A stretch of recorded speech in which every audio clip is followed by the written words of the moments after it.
Dizem, até é meio polêmico isso, dizem que o país mais violento é país que tem menos QI, porque a pessoa não tem condição de discutir alguma coisa, ela vai para porrada. Agressividade, né? A agressividade diz que ela está associada quando você não consegue verbalizar. A gente está aqui discutindo, você tem o seu pensamento, eu tenho o meu.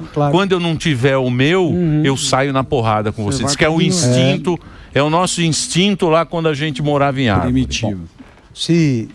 O que você acha? Se a pesquisa foi feita e mas essas pesquisas também... Bom, enfim, claro. Também, mas você acha isso? Vamos você acha isso ou não? Se havia uma hipótese, ela faz sentido. Sim. Por quê? Porque o diálogo é uma instância maravilhosa e que tem uma vida própria. Quando a gente dialoga, você me faz dizer coisas que eu não estava programado para dizer. E eu faço você dizer coisas que você não estava programado para dizer. Portanto, o diálogo faz emergir discursos e saberes e conhecimentos que, se não fossem as duas pessoas ali dialogando, aquilo não aconteceria. Sim. Se você botar um sujeito numa sala e o outro sujeito na outra sala, teremos dois tratados, mas não teremos o resultado de um diálogo, porque no diálogo você tem o inesperado, o inusitado, que é a necessidade que é a de responder tese a pergunta, e a antítese. que é a necessidade de responder a pergunta da pessoa. Isso aí. Mas como é que o diálogo funciona? Com tolerância, com respeito pela intervenção do outro. É preciso, para que isso tudo dê certo, né? O diálogo, ele surge como uma instância desarticuladora do conflito, na medida em que ele, através do uso compartilhado da inteligência, ele permite chegar, eventualmente, a uma aproximação de pontos de vista e, quem sabe, até a uma conclusão comum. Mas, para isso, é preciso que você aceite a possibilidade de considerar o ponto de vista do outro no seu próprio entendimento, o que não é muito comum. Não. Né? Fulano de tal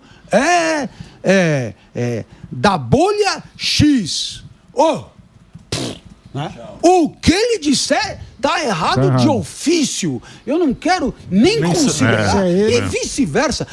Aí não há diálogo. O que há são monólogos de hostilidade recíproca que nunca permitirão nenhum enriquecimento. Porque a graça da tolerância é que você, aceitando o olhar do outro, você se permite reavaliar o próprio olhar no sentido do enriquecimento, no sentido ponto de vista, do aperfeiçoamento. Né? Cara, você me ensinou uma coisa que eu não sabia. Muito obrigado. Você levantou um ponto que eu não tinha levado em conta. E, portanto, o que eu disse no começo, eu reformularei desse modo. Pô, aí é campeão. Bonito professor. demais. Mas você acha que, por exemplo, tem um Poder da Gentileza, que é o livro dele também, que é um clássico. Você acha que a gentileza não está mais na moda? Porque tudo é uma moda, né? Hoje as pessoas estão mais hostis, meio... a moda passa por você mesmo, né? Virou uma coisa assim meio... Né? Você não vê mais gentileza. Né? Não tem mais essa... É uma característica, né, a gentileza. Ser gentil, não tem mais isso. Você não vê mais gente gentil. Não é bonito mais ser gentil. O legal é ser meio escroto, ser meio... sei lá. Você ser o cara independente, você consegue... Pensando assim, se a gente imaginar desde o nascimento, é claro que no nascimento, aquela criança, aquele bebê, né, é regido por um princípio de busca do prazer, né? Portanto, ele é 100% desejo, né? Ele quer voltar para a barriga da mãe, ele quer o peito da mãe, ele quer alimentação, ele grita, né? Então, não há ali gentileza nenhuma possível. O que nos faz entender que a gentileza é um dado de civilidade, é um dado de, diria, tecnologia de convivência que é aprendido ao longo da vida, né? Que é aprendido em processos educativos. Portanto, não é deixando a vida me levar que nós nos tornaremos educados e gentis. Pelo contrário, sendo educado para isso, sendo preparado para isso, sendo advertido em caso de conduta inadequada. Ora, quando você diz que hoje a gentileza não está muito na moda, o que nós podemos constatar, na verdade, é que muitas das instâncias socializadoras responsáveis por forjar uma pessoa gentil deixaram de fazê-lo. Uhum. Você entende? Sim. E por quê? Talvez porque se a família fosse um deles, né? Havia antes na família um tipo de vida familiar que permitia ao pai e mãe serem francamente educadores. Sim. Ao invés de amigos, parceiros, exatamente. camaradas, Legal. etc. Não, educadores. E o que significa ser educador? Significa o direcionamento da libido, da energia vital por certos caminhos e não por outros. Significa dizer não. Não é não. Significa uma orientação com um certo grau de autoridade. E por isso significa tristeza. Né? Não há educação sem entristecimentos episódicos. Não há educação sem frustração. Dor. Ora, o que acontece com o pai e mãe contemporâneos? Pai e mãe contemporâneos, por conta da vida que muitas vezes tem que levar, por conta da vida profissional, tem muito pouco contato com os filhos. Então, é claro, na hora desse contato acontecer, há um certo receio que esse contato seja, digamos, sujado, né, por momentos de tristeza. Então, toda a parte que pode produzir desconforto para a criança é anulado, jogado por debaixo do tapete. Então, a criança quer isso. Dá. Quer ser o legalzão pro filho. Xingou não sei quem. Deixa estar. Foi grosseiro com não sei quem na escola. Então, veja, para evitar encontros tristes no seio familiar, eu deixo aquele que clama por educação, eu o deixo deseducado. Sim. Por quê? Porque a educação, eu repito, se faz com exemplos potencializadores, mas se faz também com dor, com tristeza, porque não há educação. Então, mas isso. onde foi onde aconteceu isso? Na revista Pais e Filhos? Na pedagogia, na capricho. É isso? Essa é a na grande rede social. Isso vem acontecendo, né? Não é uma coisa que, olha, a partir de amanhã, nenhum pai, nenhuma mãe vão mais encher o saco dos filhos. Não. O que eu sei é que a educação que meu pai me deu, eu não consegui dar para os meus filhos. Deixando claro que eu não estou aqui dando lição de moral para as pessoas. Não, lógico. Né? Eu mesmo não consegui. Então, eu vou te dar um exemplo, porque para além da gentileza, para além da polidez, que é uma espécie de epiderme da virtude, existe, por exemplo, a questão da honestidade. Né? Então, eu estudava com os jesuítas aqui em São Paulo, Colégio São Luís, tal, estojinho, sempre tive muita austeridade ali nas coisas, era uma caneta, um lápis e tal, uma borracha, e o meu pai acompanhava para e passo a vida escolar e tal, aí chega da escola, horário de fazer a lição, né?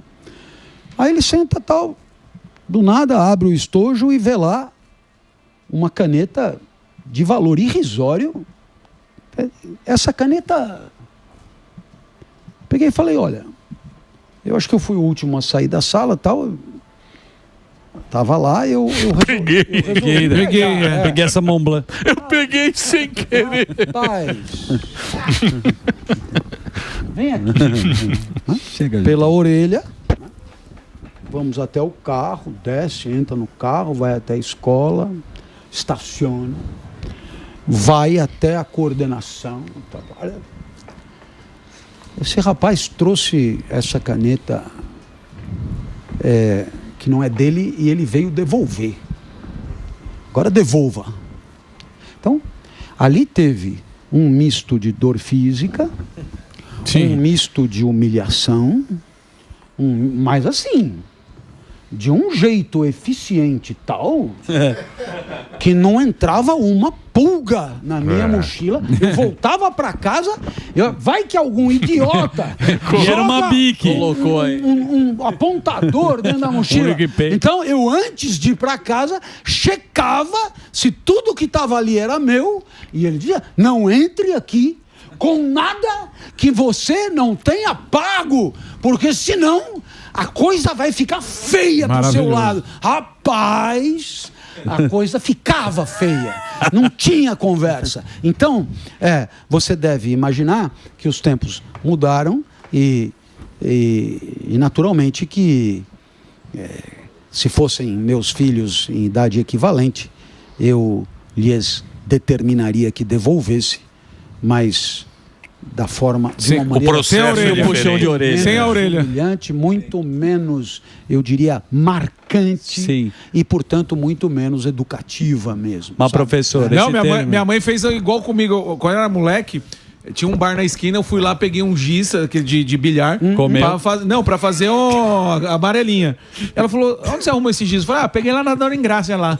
Ela falou assim: vai lá devolver, porque não é seu. Ela te deu? Não. Então vai devolver. Eu falei: tô com vergonha. Ela falou: não, você teve vergonha de pegar? Não teve. Faz o seguinte, vai do mesmo jeito que você entrou, você põe no lugar, não precisa falar nada pra ninguém. Põe no lugar e volta, porque não é seu.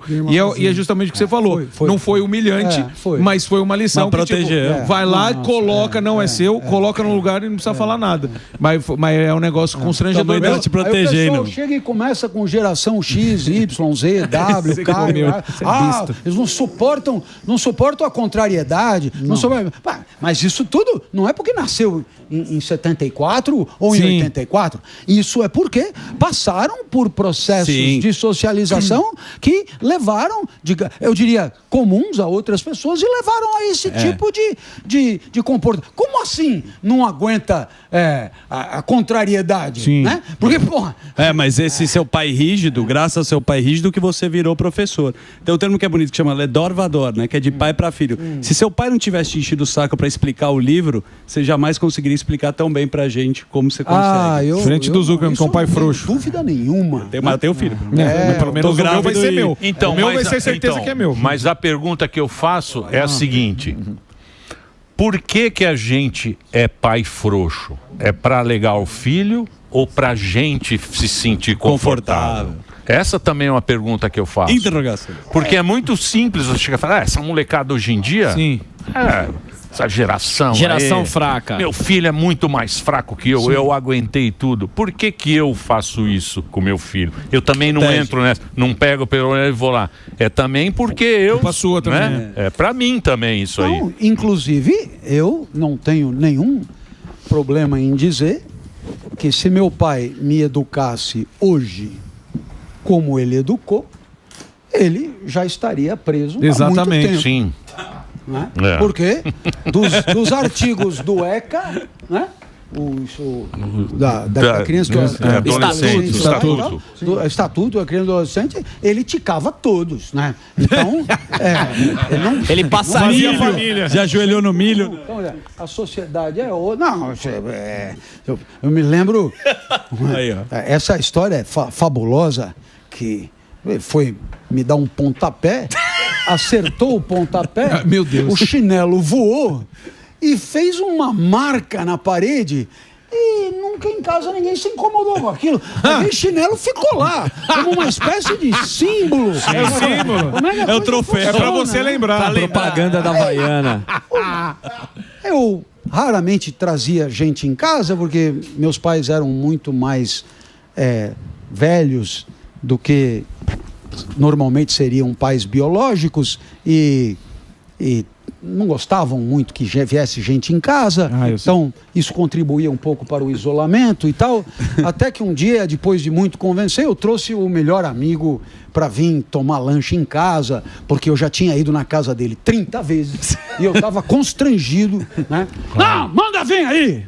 manda vir e tal. Aí veio o moleque, ele entrou, sentou, né? Aí, quer um pedaço de bolo? Quer? Aí o menino olha com o meu pai e minha mãe ali e diz, nossa, as pessoas aqui andam pelas paredes. Ele viu a máquina. Maravilhoso. Aí meu pai já pegou e falou, é melhor levar esse moleque daqui. Pra não voar outro chinelo. Eu não quero engraçadinho aqui dentro de casa, não. E tal. Então, eu acho que vai aqui, e que me entenda todo mundo que estiver assistindo, é uma imensa homenagem, porque o meu pai era quem ele era. Ele era um homem do seu tempo, ele era um homem da primeira metade do século XX, e ele fez o que pôde para me educar, com um amor que ele tinha por mim, e ele tinha, assim, convicção de que ele estava me educando com o máximo de zelo possível, e com o maior amor possível, sim, e com o maior carinho possível, mesmo causando muitas vezes medo, né? Temor às vezes e tristeza, né? Quase todo dia.